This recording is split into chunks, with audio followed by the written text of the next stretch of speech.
Okay, what's up out there to all of my fellow gold diggers? This is your girl Rita, also known as the self-proclaimed gold digger. If this is your first time to my channel, welcome. I am so glad to have you. But if you are a fellow gold digger, welcome back. I love and I appreciate each and every one of you. Tonight, this is Tipsy Tuesday, where I share some tips with you. Tonight's topic, we are going to be talking about some ways that you can level up your business because I want to know, are you working on your business or working in your business? And if you don't know the difference, we're going to go through all of that tonight as well. Now, before we get into it, I do need to do my social media checks just to make sure we are good on all ends. So let me check that really, really quickly. And then, as always, I have a few church announcements for you guys as well that we'll go into. I hope everyone is having a good week. It looks like we're good there. Let me see the other one. Hope everyone's having a good week. Y'all, we are in the South and we have gotten some snow. So I'm happy about that. All right, we are good there as well. So it looks like we're good on all ends. Yeah, so we had like a little snow day today. And it looks like I don't know, they're calling for us still to have snow. I haven't been outside recently, but it is looking very, very pretty outside when I was last out. But anyway, all right, so a couple of church announcements before we get into tonight's video is on Sunday, I did a live where I did a plan with me video. So if you have not checked that out, it's up on the channel. Feel free to do so. And it's all about you setting your goals and your intentions for the week so that you can accomplish them, okay? Because we are reading the 12-week year and it goes over that in that book. If you're not reading along, you still have time. Which brings me to the next church announcement, the Gold Digger Book Club. So you still have like one more week to read the book, get the book, if get it from your library, wherever you can get it, to read the book. And then next Tipsy Tuesday, I will be giving you the takeaways from the 12-week year, and that's by Brian P. Moran and Michael Lennington. So I hope you are reading along with me. Now, on yesterday, I dropped a video, and that was talking about the 5 habits to be a successful entrepreneur. If you haven't checked that out, please be sure to do so. As y'all can see, I'm trying to set you up for success in 2025. We are trying to thrive in 2025, and that includes not just personally, but also with our businesses, our side hustles, everything that we have going on. I just want y'all to be successful. So check that out because there were some good tips. If you're an entrepreneur, side hustler, small business owner, that kind of thing, what you need to have in order to be successful. Coming out on Thursday, y'all. This is the one I've been excited about, y'all. Thursday, I am dropping my Beyonce Bowl Gems, my takeaways from Queen Bee herself of how we can be better, do better in our businesses, y'all. She writes a masterful blueprint on the steps and the things that we need to follow. Okay, Queen Bee she's the queen for a reason. All right, but she was dropping all kinds of gems at the Beyonce Bowl on Christmas. So I'm excited. That's why I'm so excited about that one. And then on Saturday, we have Side Hustle Saturday. That's going to be at 12:30. I think I had the wrong time on the post that I made. I had to look back, but it's going to be at 12:30. If I do have the wrong time, I am going to be updating that for you guys as well. Okay. So like you can see, I'm trying to give y'all all the information, all the gems, everything, but that concludes your church announcements. Please govern yourselves accordingly, okay? All right. Now, the purpose of Tipsy Tuesday, since I just took a sip. So I share some tips as we take some sips. What you're sipping on, that is totally your business. That's none of my business. Whatever you choose to drink, that is on you. We do have a Tipsy Tuesday song. I'm not going to get into it today because once again, y'all, I have pages upon notes that I got to go over with you guys today that we need to cover. So I won't do the Tipsy Tuesday song in lieu of that, just because I don't want to keep y'all on as long as I did last Tuesday. So I'm going to try and make this quicker and faster. And also, If you like the content, enjoy what you see, please be sure to like, share, subscribe. Shout out to my OGs as well as to the new Gs who have joined the Gold Digger family. I have shared with you guys before, I am trying to get to 5,000 subscribers by the end of February as a celebration for my birthday. So if you are not already subscribed and you are checking out the video and you are enjoying it, please go ahead and subscribe. All right. Okay, let's see. Oh, what's up, Still Rocks? Good to see you. Let me look at his comments really quickly. He says, yo, what's up? And then he also says, yeah, it's snowing down here in Water Robins. We got a good bit. I have a cash rider I take home every night. I started to tell them to find another way home. It's not too bad. Just got to drive slow. Yes, I feel you, Still Rock. Because how about... get that money though. Get that money, because I had just gotten really back home and got settled and everything after, working a half day today. And then I had ran to the store, and no sooner than I got settled, I had put on my PJs and everything.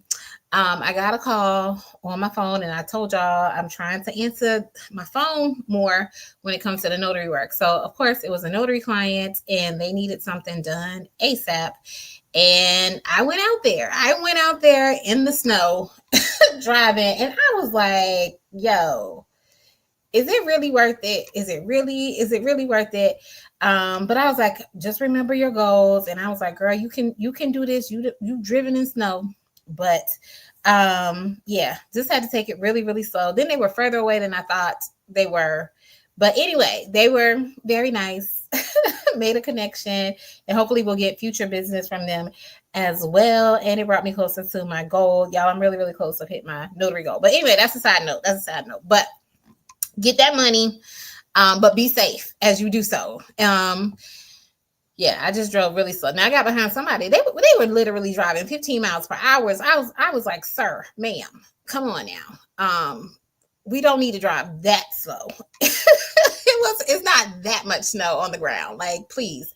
Eventually they did pull over, but they, in all fairness, they did have a handicap sticker on there. So I don't know if it was an older person or something like that. But if so, they did not need to be out at that time and driving 15 miles per hour and hitting the brakes. I'm like, what are we hitting the brakes for? But anyway, I digress. And then Still Rock says, got Mountain Dew Kickstart. I'm watching till they get off. I'll watch the rest on replay. Sounds good. Do what you got to do and make that money, okay? Yes, I'm trying to make my money too. All right, y'all. So let's go ahead and get into it for today. I want to know, are you working on your business or in your business? So shout out to Still Rocks. He's one of my side hustlers, but I want to send a shout out to all of my side hustlers, all of my entrepreneurs, all of my small business owners out there who are trying to do the doggone thing and make that extra money. And like I said, if you haven't checked out last Tuesday's Tipsy Tuesday, I gave you the 2025 business blueprint of what you need to do to start a side hustle. If that is something that you're looking into, or small business, start a side hustle or small business, as well as to grow your small business. That is a blueprint. If you follow that, you will do well. Now, I want to know though, who is struggling in their small business or their side hustle, because Lord knows last week was rough for your girl. So if you are struggling as an entrepreneur, small business owner, side hustler, just know you are not alone. Okay. There are ups and downs in my business, and I've learned that I have to adjust. I have to pivot. I have to, quickly adapt to the changing situations.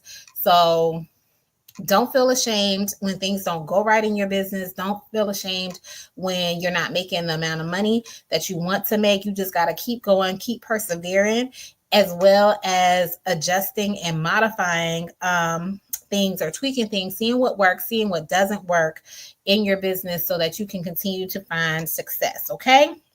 So once again, shout out to all of my business owners, entrepreneurs, and side hustlers. As I shared before, I want to see all of us doing well, not just in 2025, but 2025 and beyond. So if I can cheer you on in any kind of way, if I can encourage you in any kind of way, I would love to do so, but you got to shout out your business so I know what's going on. Just like Still Rock shouted out his business. He's doing like Uber driving and stuff like that. So I can encourage you so you can succeed in 2025. Okay. And these videos that I'm giving you guys, as you can see, my content is definitely about more of us doing well in business, tips for you to succeed in business, tips for you to grow in business. So that is going to be what I am focusing on. And essentially that is kind of what my channel was supposed to be all about. And I kind of deviated with some of my side hustles, getting more into like the weeds of things of like mystery shopping and notary work. But now it's going to be a little bit more broad. So no matter what side hustle you're in, you can apply the concepts to it and help you grow your business. Okay. All right. So the whole reason I wanted to talk about, are you working on your business or in your business, is because I was listening to a podcast. So this is what inspired this particular side hustle, not side hustle Saturday. Shoot, what is this? Tipsy Tuesday. All right, this is what inspired this particular Tipsy Tuesday. And I was listening to the podcast, and what he said, it gave me a new concept about working on my business working on my business versus working in my business. Now, I first heard the concept of you should be working on your business versus working in your business when I read the book, The E-Myth by Michael Gerber. And that, shout out to him, shout out to that author. That book has been around for a while. If you have not read that book and you are a small business owner or entrepreneur, if you have a side hustle, you definitely need to tap in and read that book. It will totally shift your mindset.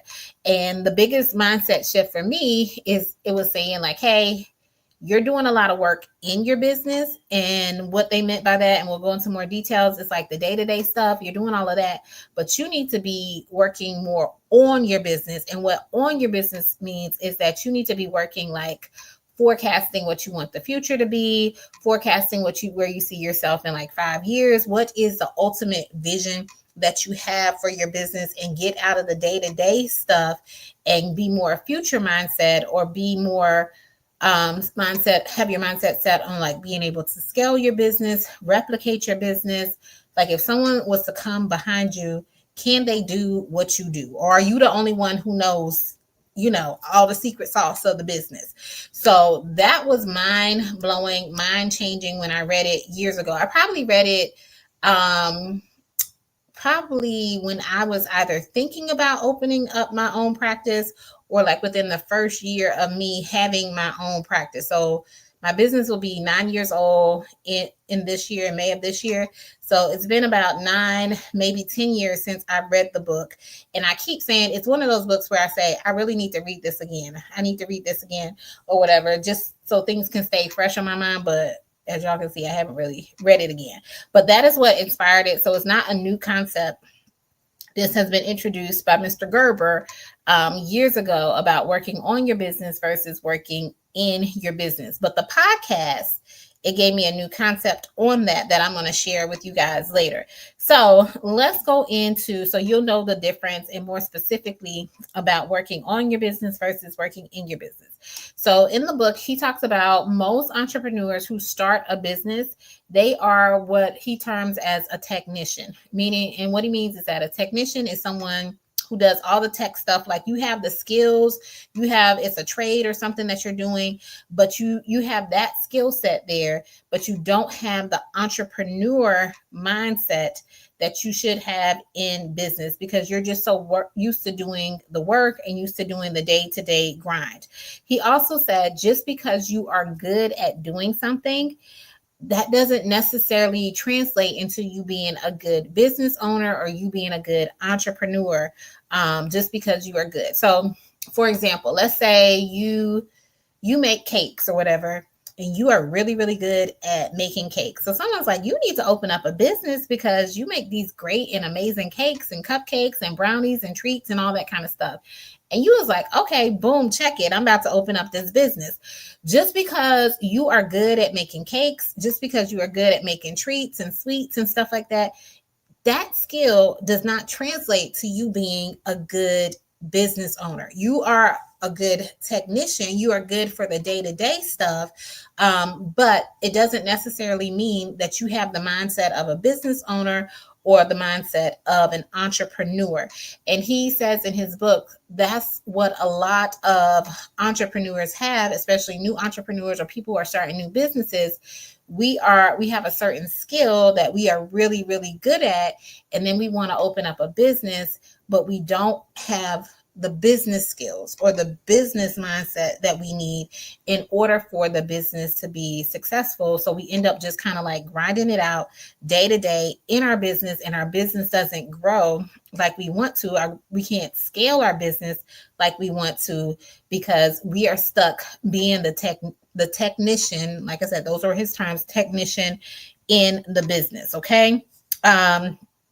Ultimately, in order to have a successful business, you have to have a balance between having those technical skills, having that business mindset. And what I mean by having that business mindset is like you have to be able to manage people, delegate tasks, be a leader, all of those things. That's what an entrepreneur does. Those are the skills that a business owner has. So any business owner who, I should say, I take that back, any successful business owner. So if you look at like the CEO of Apple, or you look at the CEO of Netflix, or you look at the CEO of Amazon, yes, they might have started out like, Steve Jobs and Jeff Bezos. Yes, they started off in their garage, building stuff, coming up with a plan, but you don't see them doing that today. Like, if they continue doing that stuff, that day-to-day grind, the business wouldn't be what it is today. So, because they are more focused on working on the business, they've delegated those tasks, those day-to-day tasks, to someone else, to their employees, and they are future casting and visionaries and vision casting for the trajectory that they want the business to go in. So we have to definitely shift that mindset and balance, being the technician and being the entrepreneur. Okay. And in the early stages, you definitely are probably going to be the technician or the main one working in the business, especially if it's a small business or especially if it's a side hustle. But if you truly want to grow the business, eventually you're going to have to shift and go into that entrepreneur mindset. Okay. All right. And let me take some sips because my throat is getting dry. And let's see. And thanks for the comments, Still Rocks. He says, excuse me, I did a focus group yesterday as well. It was $80 for an hour one-on-one interview. That's pretty good. That is really good for an hour, $80 an hour. So that's what Still Rocks is doing in his side hustle. And then he also says we got to be humble too. No one knows everything. Yes.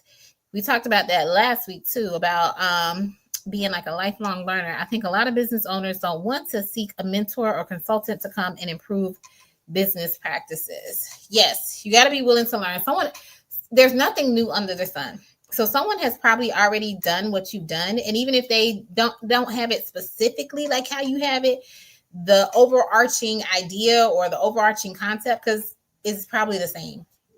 Because nothing is really new with business. You got to attract clients, attract customers, and grow and scale. It's like, it's fairly simple. It's like we know what to do. It's like weight loss. We know what you're supposed to do. You're supposed to exercise and eat right. Do we always do that? No.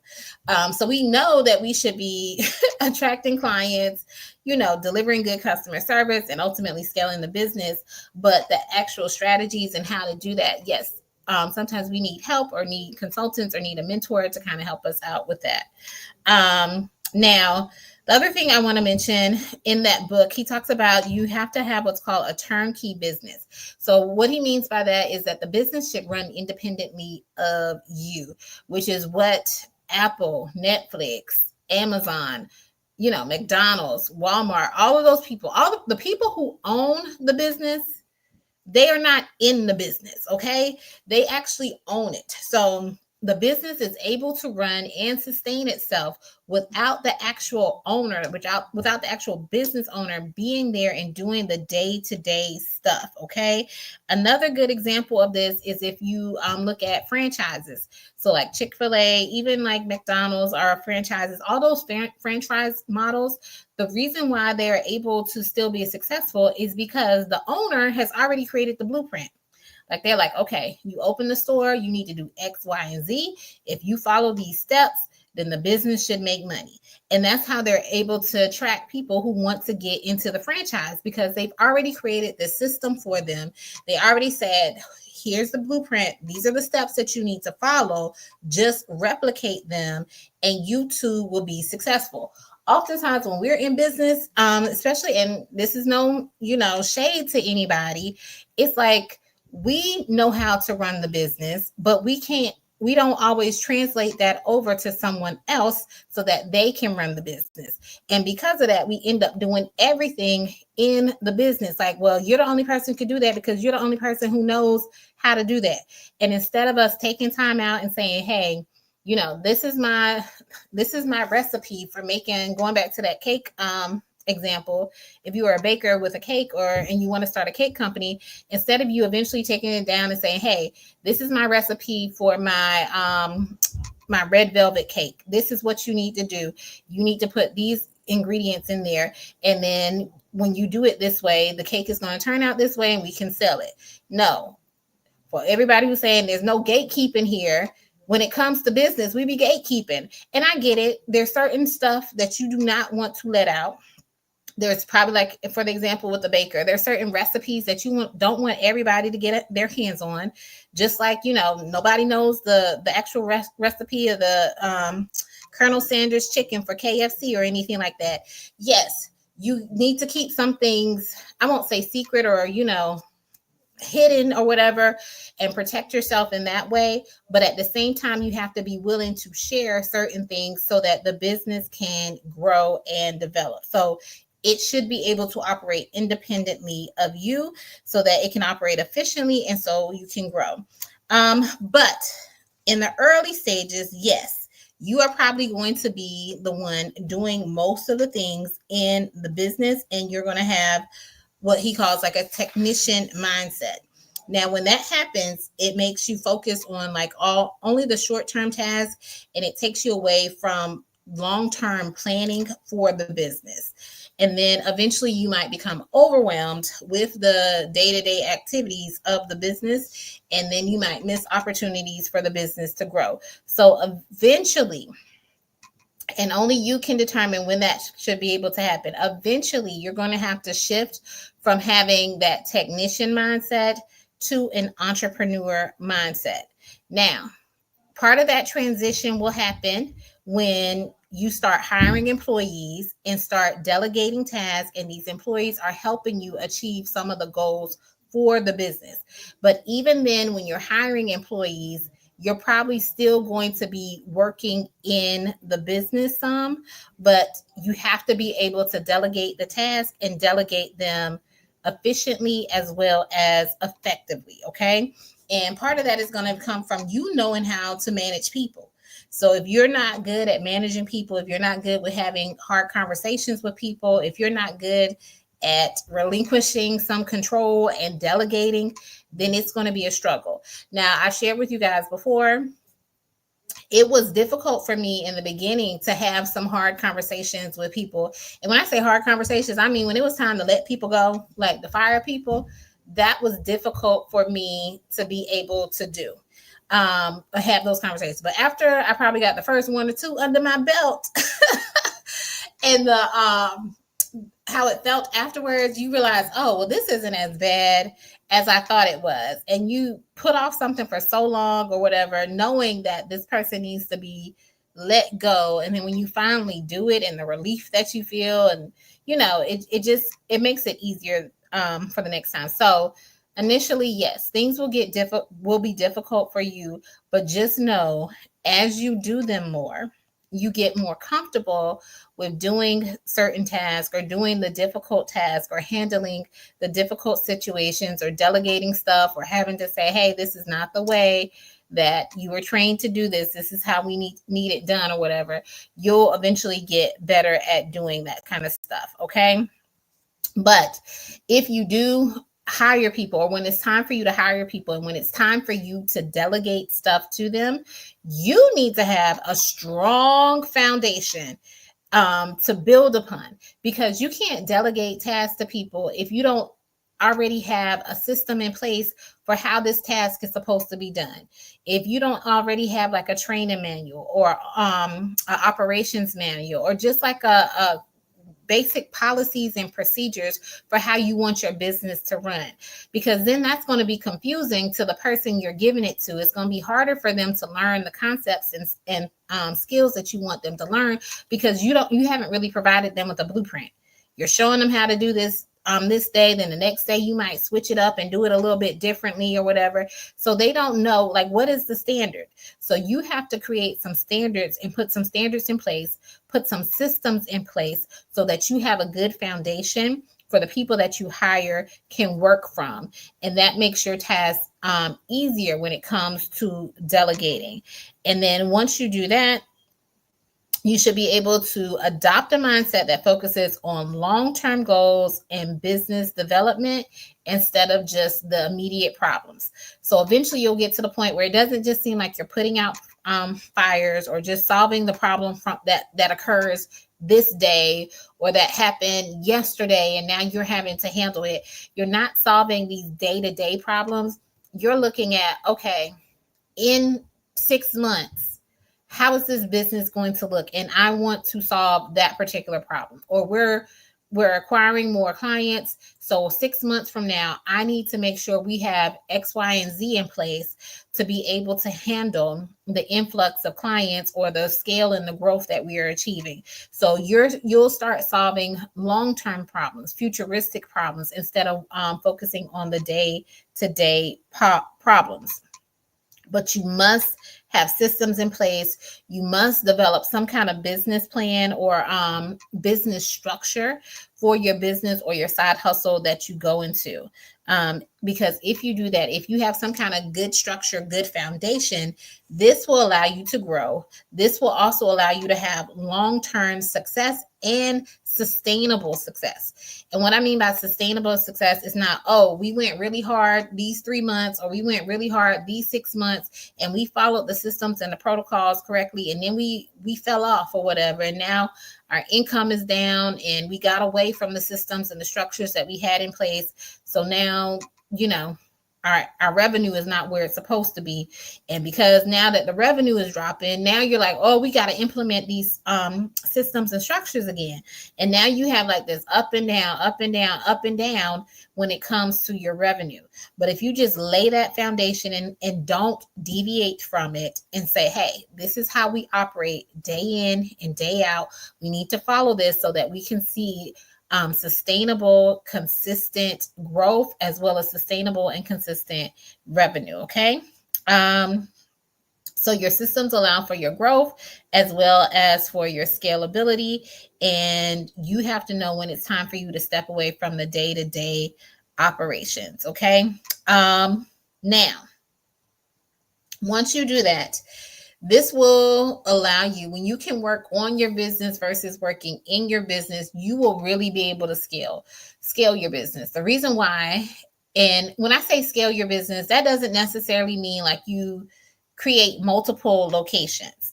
That might just mean if you have a product that you're providing, or if you have a service that you're providing, and initially you are the main person packaging up that product or creating that product or making that product or providing that service to someone, when you're able to scale, you can hire people to do the same thing you were doing, to make the product, to be able to provide that service. So that's what I mean when I say scale, because sometimes we'll look at scaling as, oh, that means I'm going to have another location, or I'm going to be able to create another business or whatever.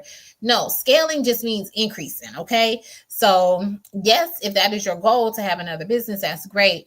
But if you can just duplicate yourself by having employees, then that is also scaling the business. So you went from a 1-person employee, which was you, to now a 5-person employee. So that's, you scaled it to 5 people to do the job that you were doing as 1 person.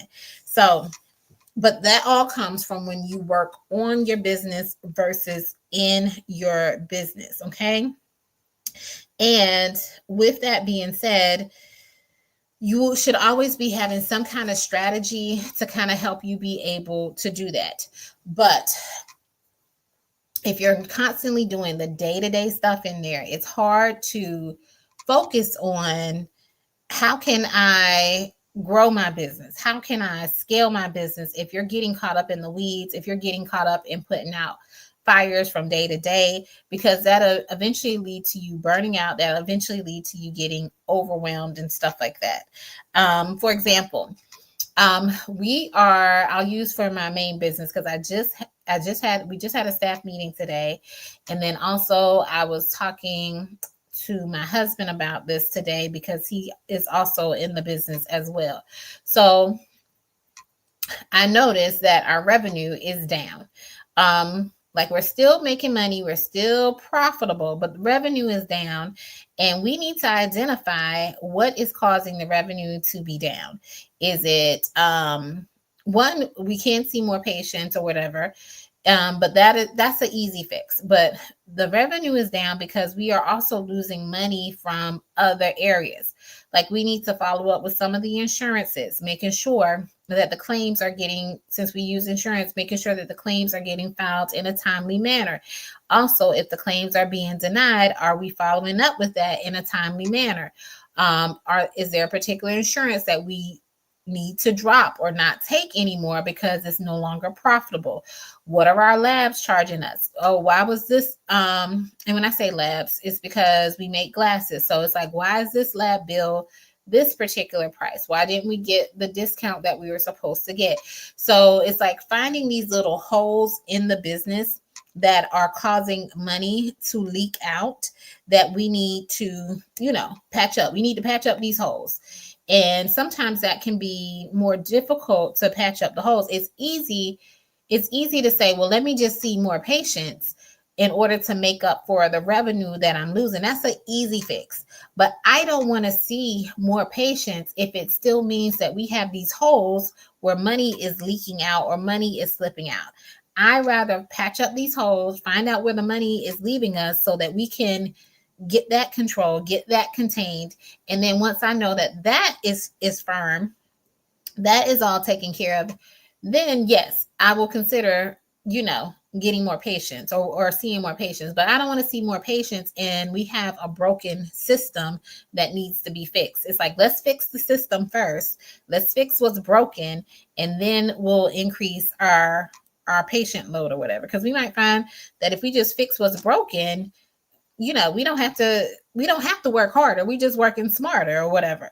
So, but yes, but all of that comes from when you start working on your business versus working in your business. Because when you're working in your business, you're just looking at the day-to-day stuff. So when you look at the day-to-day stuff, you're like, oh, okay, we're losing money. Let's just see more people. Let's just see more patients. And it's like, no, but when you're working on your business, you're like, well, we were seeing the same amount of patients we were seeing last year, and we were profitable last year.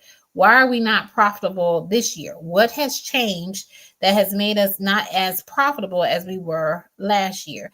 And that's where it comes, being able to find, I won't say being a visionary, but working on the business to see what is causing us to lose or for revenue to leak out, when just last year, we were profitable or more profitable than what we are currently. Okay. Now, also, when you shift from having that technician mindset to an entrepreneur mindset, a true entrepreneur mindset, as defined like in the book The E-Myth, you're going to have a clear vision for your business, for your for the company or that you have. Okay, you should have a crystal clear vision, and everything that is done in the business, from your employees if you have someone managing your people, everybody should be working towards that vision. Everyone should know what that vision is, and everybody should be working towards that to make sure that vision is achieved for whatever time frame that you have forecasted it for. Okay. And then everything you do, all the systems and the structures you put in place, it should be focused on you achieving that vision. So from the very minute stuff to even the big stuff. So whether it's from like, taking care of your clients versus marketing to your clients, all of that should be focused on the ultimate vision that you have put in place for yourself and for your company. Okay. And then let's see, let me take another sip and let me make sure I don't have any comments. And we're almost, let me see how we're looking on time. All right, we're doing good on time. Only have a few more things, and then I am going to be wrapping it up for you.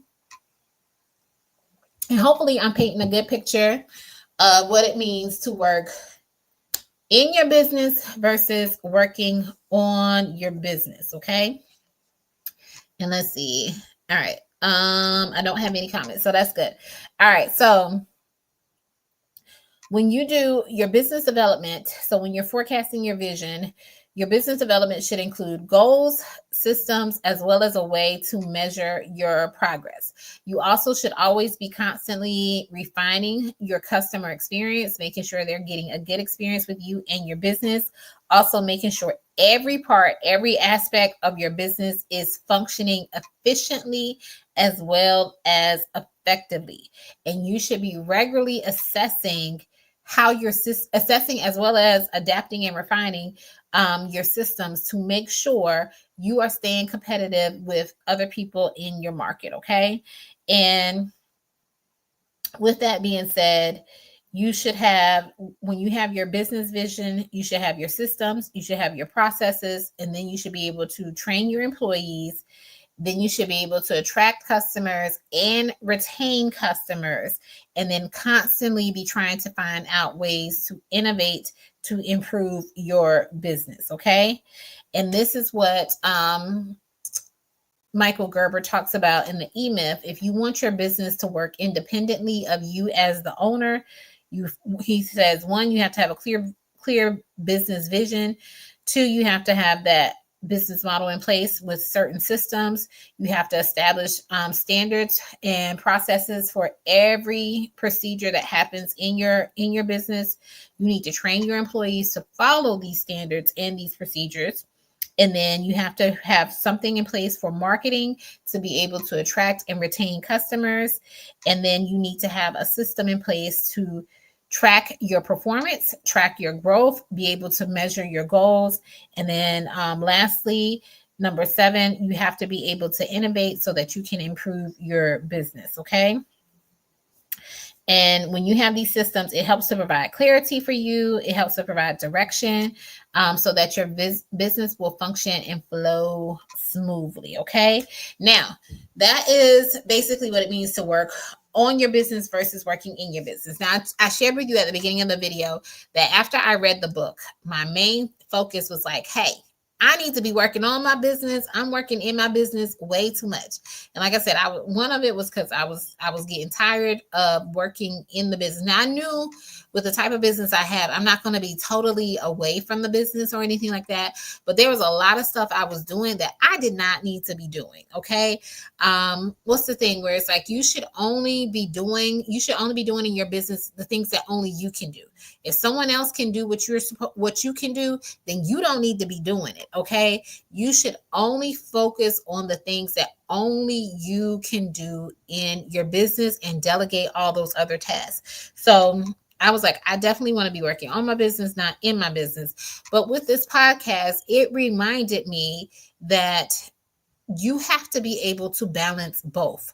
There should be times that you're working on your business, and there should be times where you are working in your business, and you need to recognize when those seasons are, when those transitions need to take place, and when that happens. And you can't have such a high level view of your business that you don't know the day-to-day workings or what is going on from day to day in your business. So every now and then, once you become really, really successful, you have to find a way to tap in and be able to see like what is going on day to day in my business. And a good example is that of this is, you remember the show, because I don't think it comes on anymore, Undercover Boss, where they would have the boss of this company, the CEO of the company, disguises themselves and goes around to all, different stores, like I don't know how many, 4 or 5 different stores where their company is, and they pretend to be an employee there or a new employee there, so that they can see,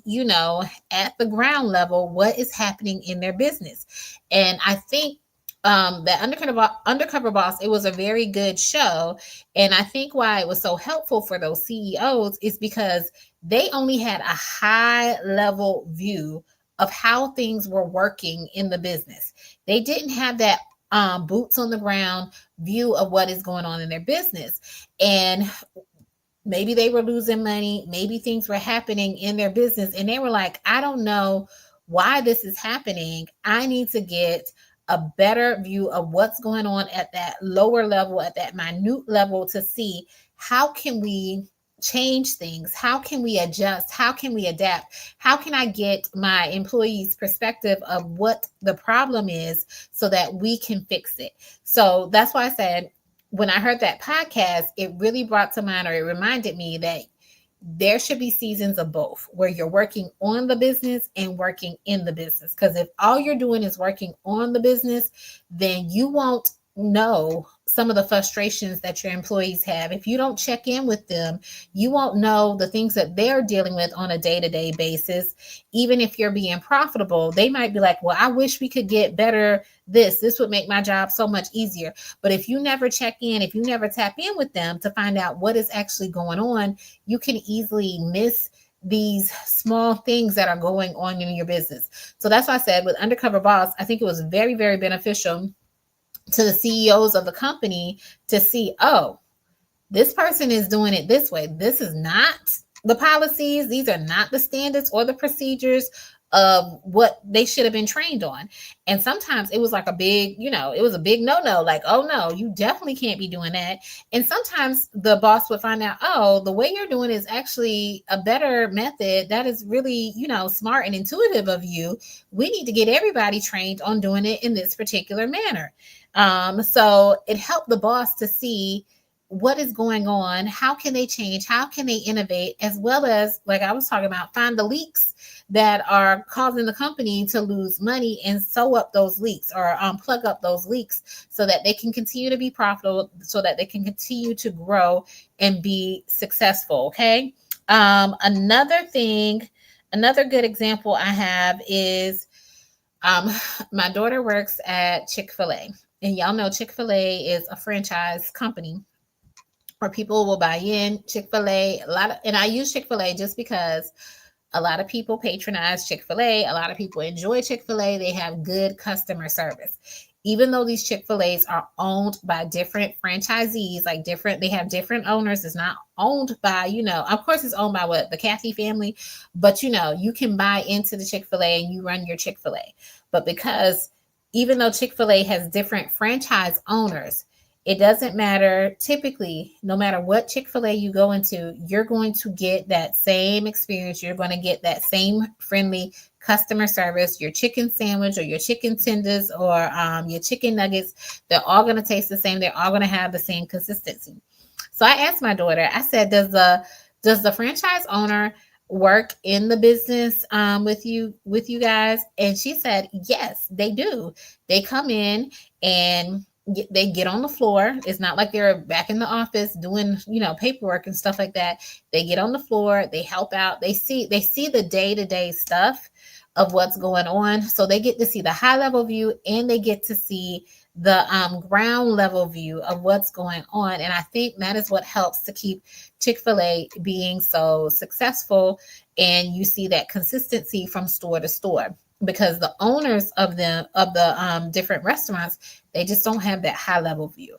They see the frustrations, they see the issues and the problems that their employees encounter on a day-to-day basis, and they're working to change it and make it innovate so that it could be better. They also see the high level problems that are happening, from day to day, and they find ways to make it innovative and change it and make it more effective. So if you have a side hustle or a small business, you have to be willing to do the same.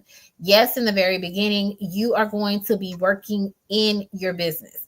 But as your business grows, you are going to have to find a way to transition and work on your business so that it can sustain success, so that you don't get burnt out, so you can start delegating stuff to other people. Okay. Now that was pretty much all I have. I hope that this information was helpful for you. I hope this will help you in your business, help you determine what stage you are in. And you can let me know in the comments what stage of business you're in. If you are in the stage where you're working in your business, or if you are in the stage of working on your business. And whatever stage you in, also let me know, is this the stage that you want to be in? Like I shared, like I knew I was working in my business and I knew I needed to start working on my business if I was going to get, see more growth, if I was going to see more success. So let me know what stage you're in, if you're in the stage of working on your business, or if you're in the stage of working in your business, and if you're happy or content with being in this particular stage, or if you realize, hey, I need to be in a different stage, just like with the undercover boss. They were working on the business, but they realized, hey, there are times I need to be working in the business so that I can see what is going on. Okay. And as always, remember to like, share, and subscribe to the channel if you're not already subscribed. Also, remember the church announcements that I did at the top of the video, because we got some new stuff coming out later this week. And thanks so much for your support. And I hope you have a wonderful evening. Take care, guys.